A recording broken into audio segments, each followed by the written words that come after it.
ये है घड़कौली और ये है वो बोर्ड जिसके ऊपर सारा विवाद हो रहा है। वेस्टर्न यूपी में इस बार गर्मियों में बहुत बवाल हुआ। ध्यान से सुनिए हुआ क्या। गांव है एक गढ़कौली, जहां दलितों ने गांव के बाहर एक बोर्ड लगा दी। अब बोर्ड देखते ही ठाकुर भड़क गए, पुलिस आ गई और बोर्ड को काले रंग से पोत दिया गया। ये कहानी बस एक बोर्ड की नहीं है, ये एक किस्सा है दलितों में सालों से उबल रहे गुस्से का, और इस गुस्से से निकली भीम आर्मी।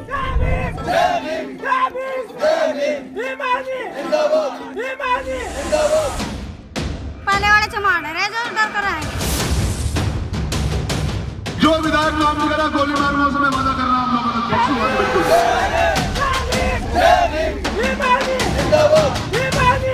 समाज के गद्दारों, ए बाबा साहब अम्बेडकर के गद्दारों, तुम उस वक्त कहाँ थे जब हमें पानी नहीं पीने दिया जाता था। हरिजन मत कहना बना आपको, हम हरिजन नहीं है। हरिजन का मतलब होता है जो हरि के जन होते हैं, और जब हरि हमारे ही नहीं है तो हम जन के कैसे हैं। अब चलते हैं घड़कौली, जो पश्चिमी उत्तर प्रदेश के सहारनपुर जिले में है, जहां 22% दलितों की आबादी है। मायावती के राज में इन दलितों की दशा बदली, दिशा बदली और फिर उसके साथ साथ रुतबा भी आ गया। गढ़कौली में ऑलरेडी मामला बहुत टेंस था, दलितों का खून खोला हुआ था, लेकिन एक और बवंडर हो गया। अंबेडकर की मूर्ति पर काली पोत दी गई। अब देखिए मामला, दलितों ने फट से फटफटिया वाली भीम आर्मी को फोन घुमा दिया। एक तरफ दलित भीम आर्मी और दूसरी तरफ ठाकुरों के साथ पुलिस, मतलब पत्थर डंडे और फिर दबंगई फुल ऑन। वो हाथ देखा था ना आपने शुरू में, वही हाथ भीम आर्मी के पीछे है।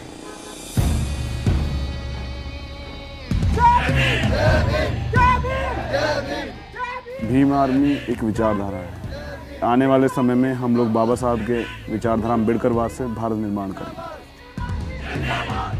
बाबा साहब ने कहा कि अगर आपको लगे कि आप कास्टिज्म नहीं खत्म कर पा रहे इस देश में, तो अपनी कास्ट पे इतना गर्व करना कि लोग जल के कास्टिज्म खत्म कर दें। हमारे आदमी है ना, ये अपनी जात बताते हुए घबरा बसी है। कहा कि चमार कहें, चमार तो कहते नहीं, दलित हरिजन या एससी, तो बोर्ड लगने थे इनमें ताकत आएगी बढ़िया, फिर कहें चमार ही हम तो। अभी आपने अक्षय की सुनी, जिनकी जमीन पर यह बोर्ड लगा हुआ है, और ये हैं ठाकुर मोहर सिंह। भीम आर्मी ने इनकी नाक में दम कर दिया है।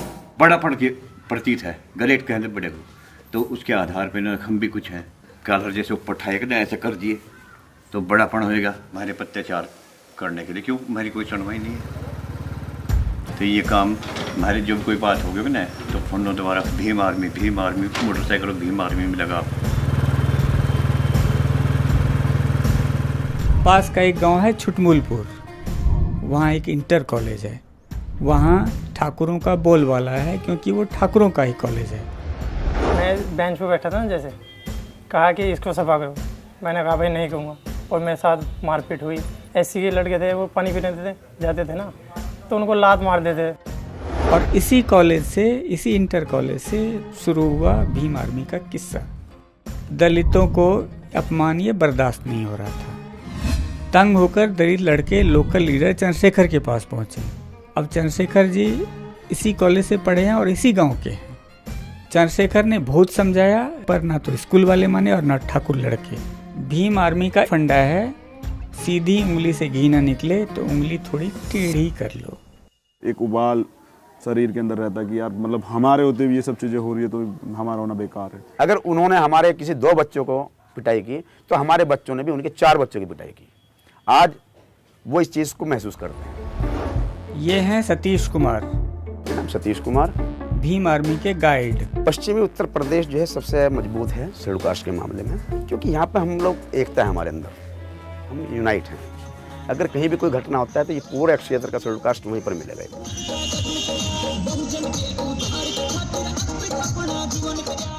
उस वक्त ना कोई पार्टी देखा कि ये बीएसपी है, बीजेपी है, कांग्रेस है, नहीं, वो अपने शेड्यूल कास्ट के पीछे खड़ा है, लामबंद हो जाता है। आज भी एससी दलित जो है वो बीएसपी के साथ है। वो इस उम्मीद में है कि शायद मायावती या बीएसपी इस काशीराम जी के जो उनका वो था उसको आगे लेकर चलेंगे। और दलित समाज का भला होगा। और हमारा जो संगठन है भीम आर्मी, हम और चंद्रशेखर जी या विनय भाई, हमारा कभी यह उद्देश्य नहीं है कि हम लोग उसको भीम आर्मी बीएसपी का विरोध करें, नहीं। हम बीएसपी के भी साथ हैं। जो हमारे समाज के लिए कार्य करेगा भीम आर्मी उसके साथ है, जो समाज का काम करेगा भीम आर्मी उसके साथ खड़ी। सहारनपुर मायावती के दिल के बहुत करीब है। मायावती के सरकार में आते ही यहाँ बिजली 24 घंटे मिलती है। अब चलते हैं साल 1977 में। मायावती ने जनता दल के बड़े नेताओं के सामने दलितों को हरिजन मानने से इनकार कर दिया।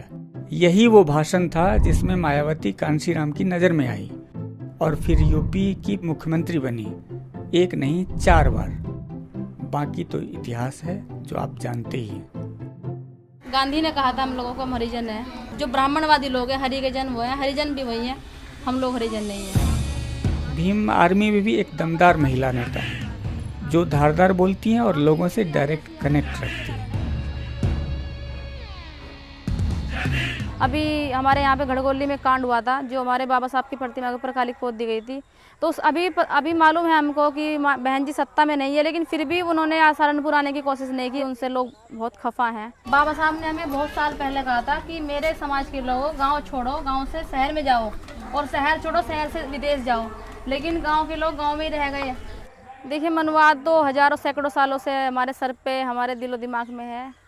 तो इसको निकालना तो बहुत दूर की बात है। लेकिन हाँ, लोग जैसे संगठन कार्य करते हैं, बहन जी भी चाहती तो लोगों को निकाल सकती थी लोगों के दिमाग से, लेकिन उन्होंने कभी नहीं चाहा, क्योंकि उनकी टीम में, उनकी पार्टी में खुद ब्राह्मण एंट्री कर चुका है। क्या उनके आदर्शों में चलकर हमें भारत मुझको चोट लगी है और मुझे कोई दवा देने या कोई मेरे जख्मों पर मरहम लगाने का काम करता है, तो भीम आर्मी ऐसा ही काम करती है। बाबा साहब अकेले थे, लेकिन आप तो भीम आर्मी की पूरी फौज बैठे हैं।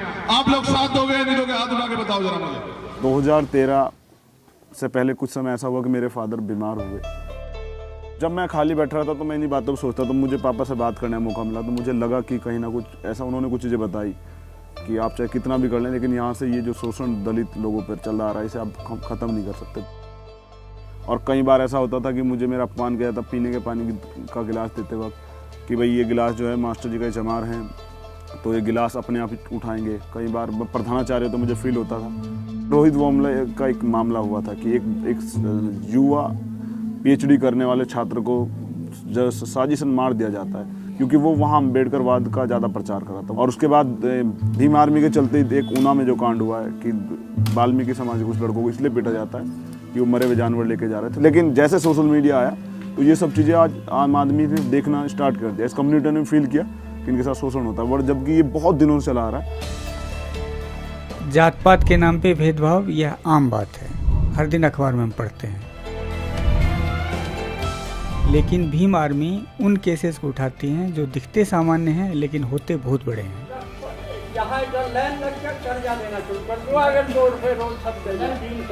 गांव घरेड़ा में क्या हुआ, किस्सा बच्चा बच्चा जानता है। जब सुबह 4 बजे मंदिर में पुजारी झाड़ू लगाए तो मोमडन के हाथ में आए और उन्होंने उसे मार पीटा। उसे कहा कि रेड़ो जो बज रही थी मंदिर में उसे बंद करो। और फिर उसने बंद नहीं करी तो उसने कहा कि उसे गाली दी कि हम करेंगे बंद। तो फिर उसने जो रविदास के मंदिर की मूर्ति थी उस पर कालिक पोत दी। जब रविदास की मूर्ति पर कालिक पोतने की बात हुई तो चंद्रशेखर फौरन पहुंच गए मामला सुलझाने। जो लोग इस तरह के फिजा खराब करना चाहते हैं ना, मैंने कहा उन्हें ये बता देना, अगर वो कहीं किसी के हत्या चढ़ जाते ना वहाँ से मार के, तो भारी हो जाता उन्हें मामला।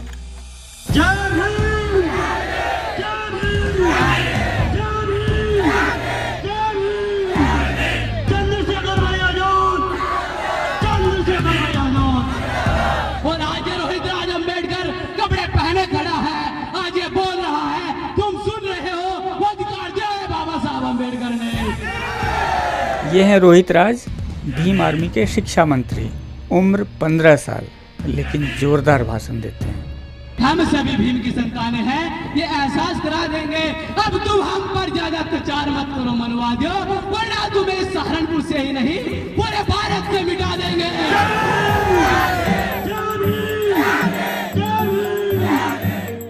इनके गांव में भी संत रविदास मूर्ति पर कालिक पोती गई तो जोश में आकर इन्होंने ज्वाइन कर ली भीम आर्मी। गांव घुसोत्ती के अंदर रविदास जी की मूर्ति खंडित किया गया था। भीम आर्मी लगभग जब हमारे गांव में कांड हुआ था उसमें भीम आर्मी भी आया था। तो जो मन में क्रोध हुआ कि जो हमारे गुरुओं के गुरु है, जो हमारे बाप के बाप है, यदि कोई व्यक्ति हमारे बाप के मुंह पर चाटा मारता है तो उसको कैसा लगता है, यही सोचकर मेरे अंदर वो क्रोध उत्पन्न हुआ। ये जो रैली है ये भीम आर्मी ने ऑर्गेनाइज की है अपना कैडर बढ़ाने के लिए। ये बोलते हैं कि आप काम गलत कर रहे हो या अच्छे कर रहे हो। जो हम वीडियो बनाते हैं उनको दिखाते हैं कि आप ही बताओ पापा कि हम गलत काम कर रहे हैं, अच्छे काम कर रहे हैं। क्योंकि किसी समाज को थोड़ा प्रचार करने के लिए बाबा साहब अम्बेडकर के मिशन में थोड़ा समय लगा दिया, जिसकी वजह से आज हम बोल रहे हैं, जो भी काम कर रहे हैं। यदि हम उनका थोड़ा सा कर्ज उतार दें तो उसमें कोई ऐतराज़ की बात नहीं। क्योंकि जो भी हमारे को मेन टारगेट है वो शिक्षा के आधार पर है, क्योंकि जो हमारे समाज के बच्चे हैं वो अधिकतर शिक्षा के माध्यम से ही पीछे। बाबा साहब का मोटो था शिक्षित बनिए, संगठित रहिए और संघर्ष कीजिए, लेकिन भीम आर्मी ने उसमें थोड़ा सा चेंज कर दिया कि शिक्षित बनिए, संगठित रहिए, संघर्ष कीजिए और स्वाभिमानी बनिए। अरे नौजवानों घर घर में कह दो फिर से तुम्हारा धर्म आ गया है। हाँ, बाबा साहब ने नारा दिया शिक्षित करो। उसी से इंस्पायर्ड होकर इन्होंने खोले फ्री ट्यूशन सेंटर। मेरे गांव का नाम विलेज कुम्हारेड़ा, जिसमें ये भीम आर्मी कोचिंग सेंटर चलता है और यहाँ पे अधिकतर जो है सभी गांव वाले शेड्यूल कास्ट के हैं। स्कूल और कॉलेज में चाहे वो सरकारी हो चाहे प्राइवेट हो, वहाँ कुछ ना कुछ कमी रह जाती है। जैसे हमने जब ये सेंटर स्टार्ट किया था तब हम पूछते थे बच्चों को इंग्लिश में नाम पता, तो बच्चे को बताने में असमर्थ थे। उस पहले समय की अपेक्षा आज स्थिति ज़्यादा अच्छी है। हम पढ़ाते हैं बड़े बच्चों को और जो बड़े बच्चे हैं जिन्हें हम पढ़ाते हैं वो छोटे बच्चों को पढ़ाते हैं। जब आदमी सोता है तो उन्हें उठा नहीं सकता, लेकिन जब आदमी उठ के खड़ा हो जाता है तो उसका मुकाबला कोई नहीं, कच्चे शेर हो, गीदड़ हो, कुछ भी हो। तो वो उस हाथी की तरह जो आज लेटा हुआ है, अब कब खड़े होंगे मुझे ये भी बता दो। इस स्वाभिमान की लड़ाई में कई किरदार हैं और सबका यही कहना है अब टाइम तो भाई हमारा है। जब तक आदमी ये ना सोचे कि मुझे कुछ करना है बाई हुक बाई क्रुक, तो तब तक काम चलेगा नहीं। बाबा साहब ये कहते हैं जाओ अपनी घर की दीवारों पे लिख दो तुम इस देश के शासक, और मैं अपनी कम्युनिटी को शासक बनाना चाहता हूँ।